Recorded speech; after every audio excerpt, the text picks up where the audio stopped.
મિત્રો, મારું નામ રેખા છે. મારી ઉંમર અત્યારે 32 વર્ષની છે. મારા માતા પિતાનું અવસાન મારા નાનપણમાં જ થઈ ગયું હતું. મને તો એમનો ચહેરો પણ બરાબર યાદ નથી. બસ એક ધૂંધળી છબી હૃદયમાં કોતરાયેલી હતી અને એમના પ્રેમ વગર મારું બાળપણ વીત્યું હતું. મારો ઉછેર મારા કાકાના ઘરે થયો હતો. કાકા પોતે આર્થિક રીતે બહુ સુખી નહોતા અને તેમનો પોતાનો પણ મોટો પરિવાર હતો. છતાં તેમણે મને ક્યારેય ઓછું આવવા દીધું નહીં અને પેટે પાટા બાંધીને પણ મને ધોરણ 12 સુધીનો અભ્યાસ કરાવ્યો, જેથી હું પગભર થઈ શકું. ભણતર પૂરું થતાં જ કાકાને મારી ચિંતા થવા લાગી કે કાલે સવારે જો તેમને કંઈ થઈ જાય તો આ અનાથ દીકરીનું દુનિયામાં કોણ હશે. એટલે તેણે ઉતાવળે મારા લગ્ન રાજુ નામના એક મહેનતુ અને ભોળા યુવાન સાથે કરાવી દીધા, જે સાયકલ પર શાકભાજીના ટોપલા ભરીને ગલીએ ગલીએ વેચવાનું કામ કરતો હતો. લગ્ન પછીના થોડા સમયમાં જ ભગવાને અમને એક સુંદર દીકરી આપી, જેનું નામ અમે બંસી રાખ્યું. બંસીના આવવાથી અમારા નાના ઘરમાં ખુશીઓ છવાઈ ગઈ હતી. પણ જ્યારે બંસી હજુ માંડ 2 વર્ષની થઈ હતી ત્યારે વિધાતાના લેખ કોઈ ભૂસી શકતું નથી. એક કાવમુખો દિવસ આવ્યો જ્યારે રાજુ વહેલી સવારે માર્કેટમાં શાકભાજીની ખરીદી કરવા માટે પોતાની જૂની બાઇક લઈને ગયો હતો અને રસ્તામાં એક ભયાનક ટ્રક સાથે અકસ્માત થયો. હોસ્પિટલ પહોંચતા પહેલાં તેનું મૃત્યુ થઈ ગયું અને હું 30 વર્ષની ઉંમરે વિધવા થઈ ગઈ. મારે 2 વર્ષની નાની દીકરી બંસીની જવાબદારી પણ હતી અને માથે દેવું પણ વધી ગયું હતું. સગા વહાલાઓએ તો શરૂઆતમાં દિલાસો આપ્યો, પણ પછી મોઢું ફેરવી લીધું. આખરે પેટનો ખાડો પૂરવા અને બંસીના ઉજ્જવળ ભવિષ્ય માટે મેં હિંમત ભેગી કરી અને રાજુની એ જ શાકભાજીની લારી લઈને શહેરના એક ગીચ બજારમાં નાકે બેસવાનું શરૂ કર્યું, જ્યાં લોકોની સતત અવરજવર રહેતી હતી. હું રોજ સવારે 4 વાગ્યે અંધારામાં ઉઠીને બંસીને પાડોશીને ત્યાં મૂકી માર્કેટથી તાજું શાકભાજી લાવતી અને આખો દિવસ તડકામાં બજારમાં લારી લગાવીને ઊભી રહેતી. એ જ બજારમાં મારી લારીની બરાબર સામે રમેશભાઈની કાપડની એક મોટી નાની દુકાન હતી. રમેશભાઈ ખૂબ જ શાંત, ગંભીર અને ઉમદા સ્વભાવના વેપારી હતા. તે પોતે પણ મારી જેમ જ એકલવાયું અને દુઃખદ જીવન જીવી રહ્યા હતા, કારણ કે તે વિધુર હતા અને થોડા વર્ષો પહેલાં તેમની પત્નીનું કેન્સર જેવી જીવનલેણ બીમારીના કારણે લાંબી સારવાર બાદ મૃત્યુ થઈ ગયું હતું. એટલે તે સંસારના ખાલીપાને અને જીવનસાથી ગુમાવ્યાના દર્દને સારી રીતે સમજી શકતા હતા. રમેશભાઈ રોજ સાંજે 5 વાગ્યે પોતાની દુકાનનું શટર થોડું નીચું કરીને મારી લારી પર શાકભાજી લેવા આવતા અને તે હંમેશા બંસી માટે મીઠાઈ, ચોકલેટ કે નવા કપડાં લાવતા અને તેની સાથે પિતાની જેમ રમતા. ધીમે ધીમે અમારી વાતો વધવા લાગી.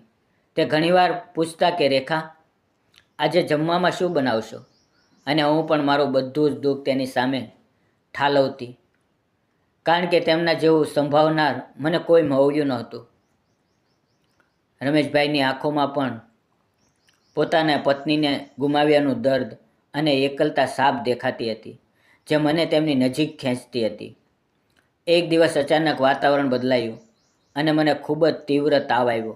આખું શરીર ધ્રુજવા લાગ્યું અને આંખો સામે અંધારા આવવા લાગ્યા. એટલે હું 2-3 દિવસ સુધી લારી પર જઈ શકી નહીં અને ઘરે ખાટલામાં એકલી પડી રહી. રમેશભાઈને બહુ ચિંતા થઈ, કારણ કે તે રોજ મને અને નાની બંસીને જોવાની આદત ધરાવતા હતા. લારી બંધ જોઈને તેમને હૃદયમાં ફાવ પડી કે કંઈ અજુક તો નથી થયું ને. એટલે એક સાંજે 5 વાગ્યે સ્કૂલ અને દુકાનો વધાવ્યા પછી તે પૂછતા પૂછતા માંડ મારા ઝૂંપડા જેવા ઘરે આવ્યા. મારી પાસે દવા લેવા માટે 1 રૂપિયો પણ નહોતો અને નાની બંસી ભૂખી હોવાથી મારી પાસે બેસીને રડતી હતી. રમેશભાઈ મારી આ લાચારી અને હાલત જોઈને દંગ રહી ગયા અને તેમની આંખો ભરાઈ આવી. તેમણે તરત જ મને પોતાની ગાડીમાં બેસાડીને શહેરની મોટી હોસ્પિટલ લઈ ગયા અને ત્યાં તપાસ કરાતા ખબર પડી કે મને ઝેરી ડેન્ગ્યુ થયો હતો. અને રિપોર્ટ બહુ ખરાબ હતા. એટલે ડૉક્ટરે મને તાત્કાલિક દાખલ કરી દીધી. 1-2 દિવસ રમેશભાઈએ મારી જે સેવા કરી છે તે તો કદાચ કોઈ સગો ભાઈ કે પતિ પણ ન કરે. તે આખી રાત હોસ્પિટલની લોબીમાં બાકડા પર બેસી રહેતા, મને સમયસર ગરમ ઉકાળો આપવો, જ્યુસ પાઈ દેવું અને બંસીને પોતાના ઘરે લઈ જઈને તેને જમાડીને સાચવવી. આ બધું જ તેણે કોઈ સંબંધ વગર નિસ્વાર્થ ભાવે કર્યું.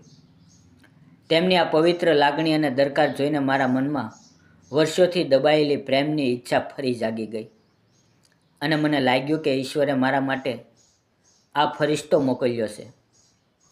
હોસ્પિટલમાંથી રજા મળ્યા પછી હું ઘરે આવી અને થોડા દિવસ આરામ કરતી હતી ત્યારે એક સાંજે એવી આવી જે મારા જીવનની દિશા બદલી નાખવાની હતી. બહાર મૂશળધાર વરસાદ વરસી રહ્યો હતો. આકાશમાં વીજળીના કડાકા થઈ રહ્યા હતા અને ઠંડો પવન બારીઓ સાથે અથડાતો હતો, જેનાથી વાતાવરણ એકબીજું એકદમ રોમેન્ટિક અને ગંભીર બની ગયું હતું. આજે ઘરે બીજું કોઈ નહોતું. રમેશ મારી તબિયત પૂછવા ઘરે આવ્યા અને તે પોતે પણ વરસાદમાં થોડા પલળી ગયા હતા. મેં તેમના માટે ગરમા ગરમ આદુવાળી ચા બનાવી અને જ્યારે હું ચાનો કપ લઈને તેની પાસે ગઈ ત્યારે રૂમમાં વરસાદની ભીની માટીની સોડમ પરસરી રહી હતી. જેવી મેં ચાની રકાબી તેમની તરફ ધરી, રમેશભાઈએ ધીમેથી મારો ધ્રુજતો હાથ પકડી લીધો.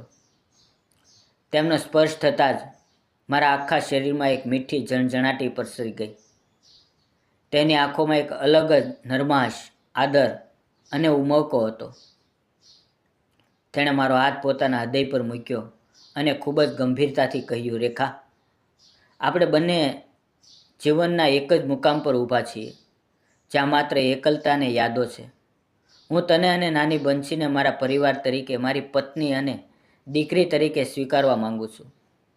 શું તું આખી જિંદગી મારો સાથ આપીશ? હું વચન આપું છું કે બંસીને ક્યારેય પિતાની ખોટ નહીં પડવા દઉં. આ સાંભળી મારી આંખોમાંથી હર્ષના આંસુ વહી ગયા અને મેં શબ્દ વગર જ હા પાડી દીધી. રમેશભાઈએ મને અને બંસીને પોતાની હૂંફાળી બાહોમાં ભરી લીધી અને એ પળ એટલી પવિત્ર હતી કે જાણે કુદરત પણ અમારા આ મિલન પર આશીર્વાદ વરસાવી રહી હોય. તે રાત્રે અમે કલાકો સુધી અમારા ભવિષ્યના સપના જોયા અને પછી અમે બંનેએ સમાજના રિવાજો અને બંધનોની પરવા કર્યા વગર સાદાઈથી લગ્ન કરી લીધા. આજે હું એક માનભેર જીવન જીવું છું. રમેશભાઈએ મને એટલો પ્રેમ અને માન આપ્યું કે મારા જૂના બધા જ જખમ ભરાઈ ગયા છે અને બંસીને પણ એક પ્રેમાળ પિતાનો છાંયો મળ્યો છે. મિત્રો, આ વાર્તા આપણને એ જ શીખવે છે કે વિધવા કે વિધુર હોવું એ કોઈ શ્રાપ નથી, પણ જીવનની એક પરિસ્થિતિ છે. દરેક વ્યક્તિને ફરીથી પ્રેમ કરવાનો, સન્માન મેળવવાનો અને સુખી સંસાર વસાવવાનો પૂરો અધિકાર છે. સમાજે જૂની અને રૂઢિચુસ્ત માન્યતાઓ ત્યજીને આવા પવિત્ર સંબંધોનો સ્વીકાર કરવો જોઈએ, કારણ કે પ્રેમ જ સર્વોપરી છે. જો મિત્રો વાર્તા સારી લાગી હોય, વિડીયો ગમ્યો હોય તો પ્લીઝ લાઈક, સબસ્ક્રાઈબ અને શેર જરૂર કરજો અને જતાં એક કોમેન્ટ કરવાનું ભૂલશો નહીં. ફરી મળશું, ત્યાં સુધી આવજો. ધન્યવાદ મિત્રો.